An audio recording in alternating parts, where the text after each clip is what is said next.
governance. I thank you, Madam Speaker. Senator Sifuna. Madam Speaker, I hope the Majority Leader understands the feeling of the futility of this exercise year in, year out, because he himself has expressed those frustrations that, in fact, after we do all this, nothing actually is followed by anyone. From your contributions, it sounded to me as if this disbursement schedule is just a suggestion to the National Treasury that they can, he used the word a guide. And the Honorable Speaker, I was listening to him keenly. He said that this Senate introduced this tradition of passing a disbursement schedule in 2015, when he said that at that particular point in time you would find 50% of the money due to counties going only to counties only at the end of the financial year. But Majority Leader, the question I'm asking myself, because when I read the report of the committee, they are still talking about 42% of the money that was meant to go to counties in the 2024-25 financial year having been disbursed in the final quarter. Are we really making progress with this piece of legislation? So, Honorable Speaker, you look at the schedule that is attached to the report. It creates this image that because Nairobi has been allocated 21.4 billion shillings in this financial year, 1.7 billion shillings should be released to the county government of Nairobi on the 15th of each month. On the 15th of each month. But this has never happened. As we speak today, I think the county governors are telling us in the County Public Accounts Committee that the last disbursement they received was for the month of July. So, Honorable Speaker, we are asking ourselves certain questions. If indeed this document is supposed to tie the hands of Treasury so that there is a predictable flow of funds to the county governments, why is it never respected? And that is the reason why I was telling the Majority Leader at the advent of this debate that it would have been better for us to spend more time on the questions and statements and say the things that need to be said, because this one, from my perspective, is an exercise in futility. Even in your own personal life, Honorable Speaker, if you don't know when and if you are going to be paid, how do you plan yourself? How do you know when you're supposed to receive the money to pay your rent, to buy food, to be able to take your kids to school? It is very difficult. And in fact, Senator Khalwale had made a suggestion here that we should tie the hands of Treasury further and require that they disburse this money. I think he said every month, or I don't know what he said. But for me, in view of what has been happening with our county governments, my suggestion would actually be that this money be released every quarter at the beginning of the quarter, so that the county governments can be able to have at least a 3-month supply of resources to be able to take care of the jobs that they've been given to do under the Constitution. Now, Honorable Speaker, we have always argued that the National Treasury has never understood that it is not a national government treasury, that it is a treasury for both levels of government, so that from their behavior and conduct, one can be almost persuaded that they do not consider county governments a priority. The National Treasury does not consider money that is supposed to go to county governments a priority.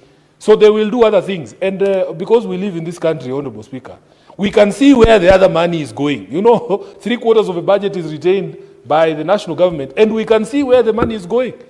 How can you host 10,000 people at once, and all of them live with 10,000 shillings? Where are you getting that money?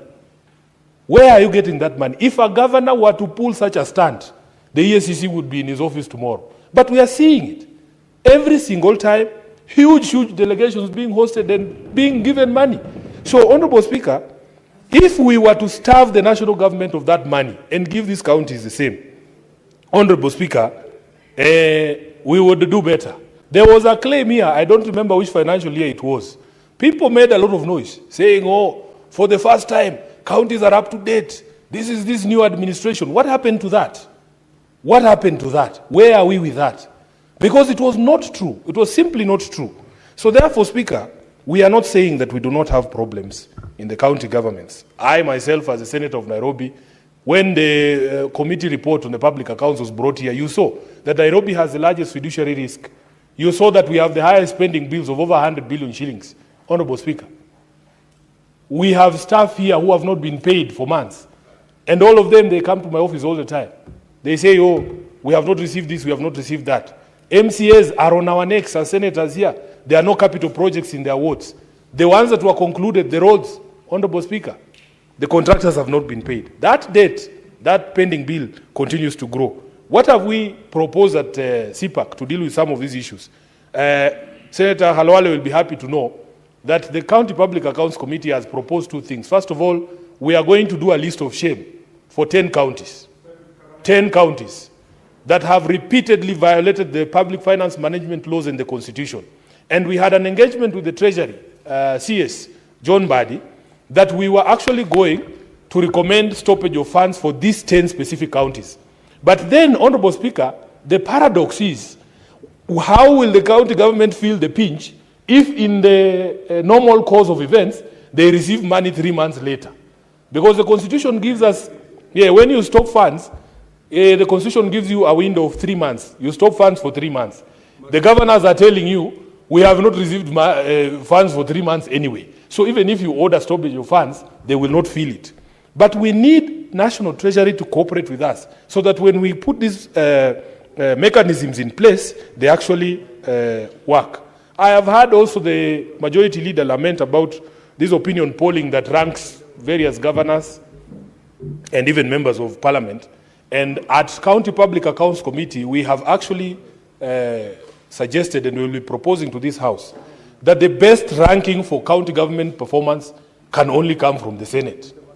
It can only come from the Senate and its committees. You combine all these reports of all these counties, Education Committee, the Health Committee, the County Public Accounts Committee, and then you as a Senate can give an objective ranking as opposed to these posters who, as you have had accusations flying around from the majority leader, are not very reliable. Honorable Speaker,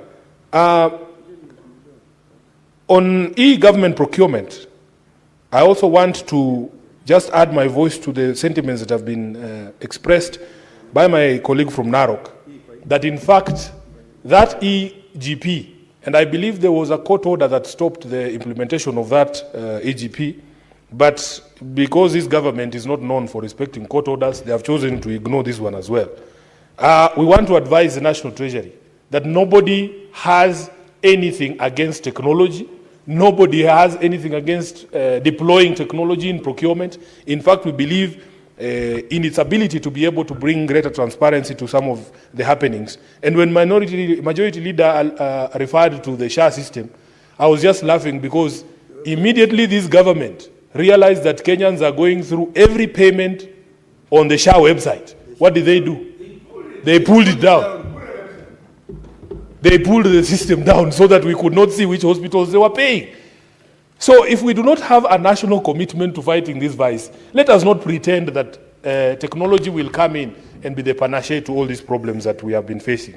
I want to agree strongly that the e-procurement can be deployed separately without any one government level having to exercise jurisdiction that it does not have over the other governments. So let us have our own EGP at the county levels, let the government at the national level do its own. So, Honorable Speaker, with those many remarks, I want to conclude by saying I support the report of the committee. Senator Cherarke.